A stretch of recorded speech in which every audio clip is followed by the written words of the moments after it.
think as things get worse, and they're very bad now, and they're only going to get worse, we're back to the temptation to find ways to intervene in Western Ukraine.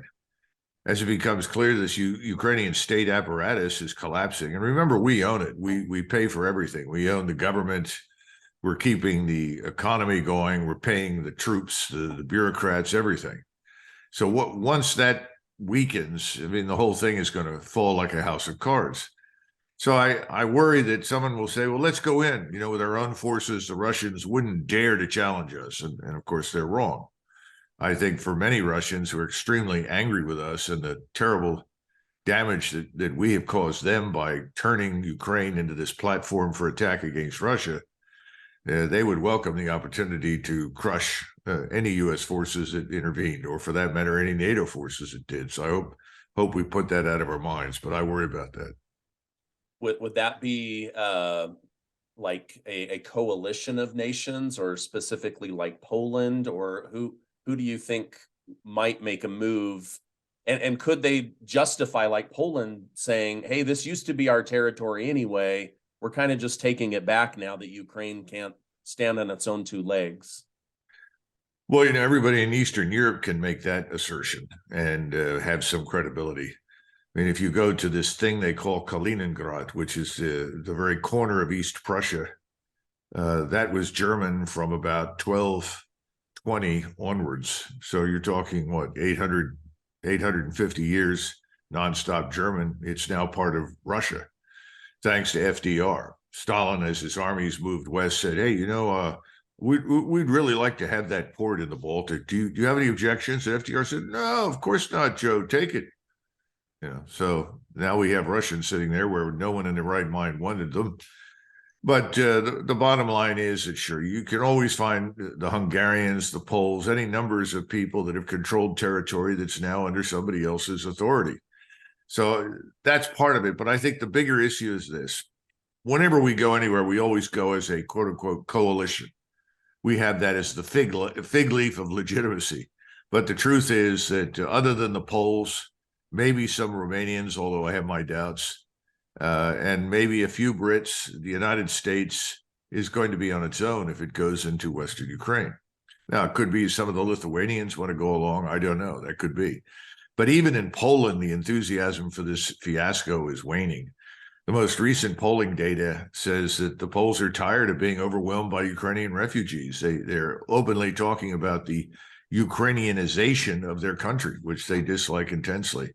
And the Polish chief of staff has said, look, the Russians are not incompetent. They're tough soldiers. They're very competent. They know what they're doing. So I see evidence that people are sobering up. The question is, will we sober up? And I don't see any evidence for it. Just as you have people that absolutely refuse in Washington to believe that there could be a serious economic turndown. In other words, that there is a cost associated with money printing and tightening credit and rising interest rates. You can also find lots of people in Washington say, oh, the Russians are nothing. We're everything. We're invincible, invulnerable. It's very dangerous. So I see that here. I don't know how deeply that runs, but if you looked at some of the more recent articles that have come out, there's a lot of evidence that what I would call common sense and reality, those things don't really intrude very much at the highest levels of the Biden administration.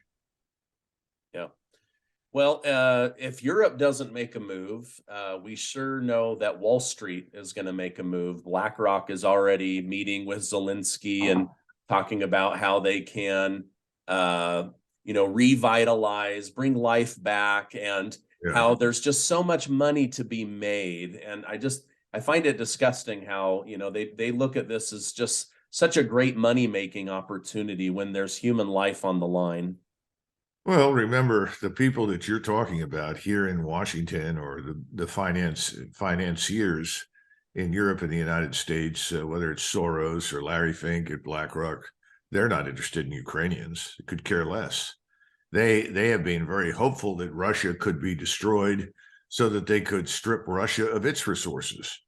Remember, you're talking about an area from sort of the middle of Ukraine all the way to Kamchatka, the peninsula, that is full of extraordinary resources. everything from gold mines to extraordinarily rare minerals and rare earths and endless quantities of fresh water, wonderful soil, an abundance of food. We could go on and on and on.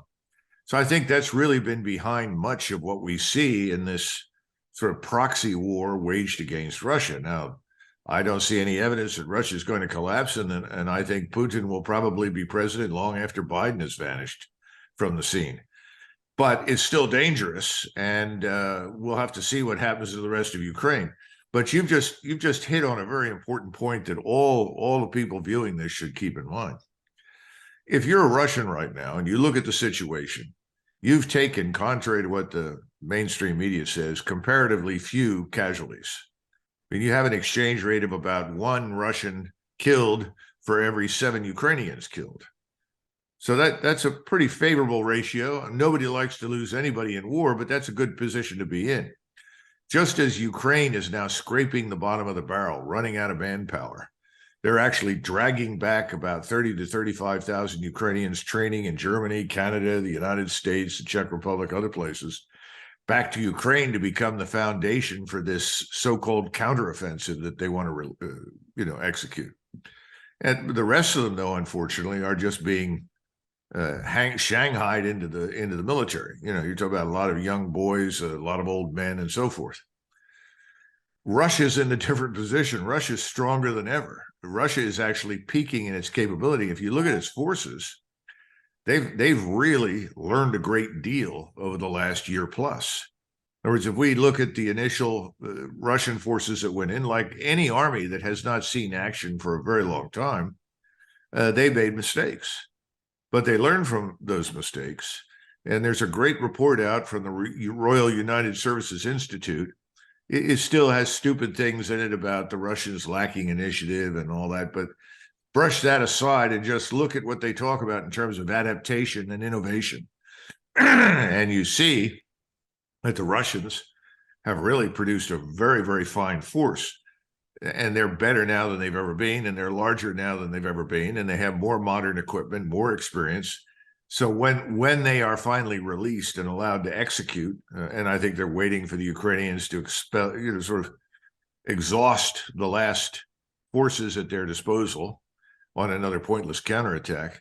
Once that happens, they're in the driver's seat. So why would they sit idly by and allow us to intervene, or even worse, bother to negotiate with us? The Politico article that came out over the weekend said that behind the scenes in Washington, the Biden administration, White House, State Department, people are now talking about a frozen conflict as the best outcome. Now think about that.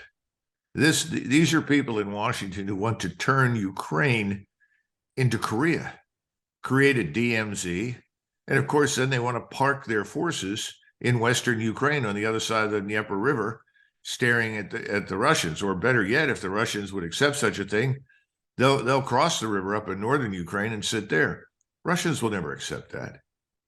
It's out of the question. They have been fighting to demilitarize Ukraine, eliminate the armed forces there that threaten them. And then secondly, they want this place to be neutral.